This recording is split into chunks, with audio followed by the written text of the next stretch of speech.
Washington, this is VOA News. I'm Steve Norman reporting.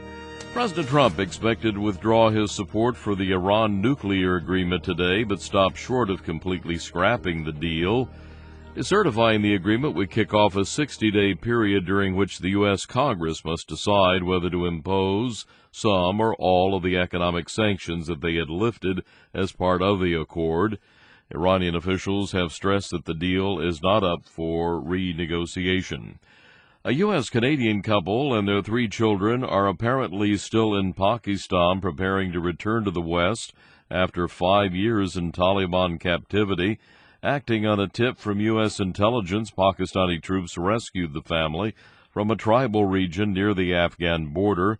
President Trump praised their release. The Pakistani government's cooperation is a sign that it is honoring America's wish that it do more to provide security in the region. And I want to thank the Pakistani government. I want to thank Pakistan. They worked very hard on this, and I believe they're starting to respect the United States again. U.S. Defense Chief Jim Mattis gave reporters almost no information on the operation that led to the family's freedom, other than to say it is an opportunity to work collaboratively with Pakistan in the future to stop terrorism.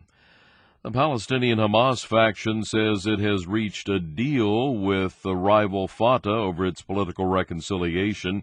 Deal includes a plan to hand over responsibility for the Rafah border crossing in Gaza to a united government. The agreement follows last month's decision by the militant Hamas faction to allow the Fatah movement to resume control of Gaza. This is VOA News. United States says it is withdrawing from UNESCO, accusing the organization of anti-Israel bias.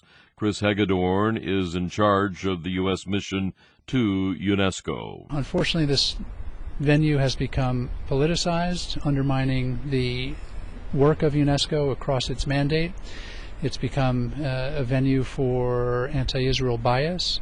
And unfortunately, we are taking the decision to withdraw from UNESCO at this time. Hours later, Israel announced that it would also be leaving the UN body.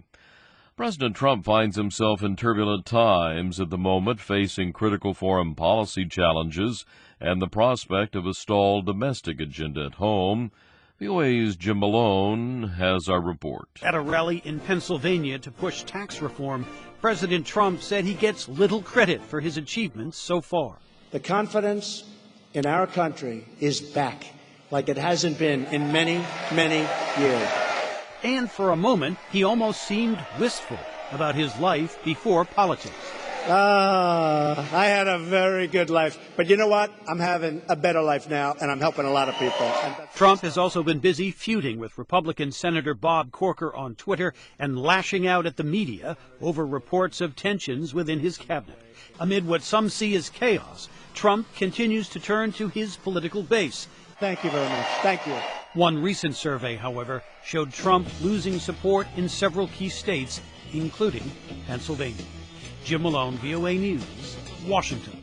Rescue workers in the northern part of the U.S. state of California using cadaver-sniffing dogs to search for bodies in the ruins of homes burned to the ground by wildfires. The fires have killed 27 people since Sunday. Sonoma County Sheriff Robert Giordano. Identification is going to be hard.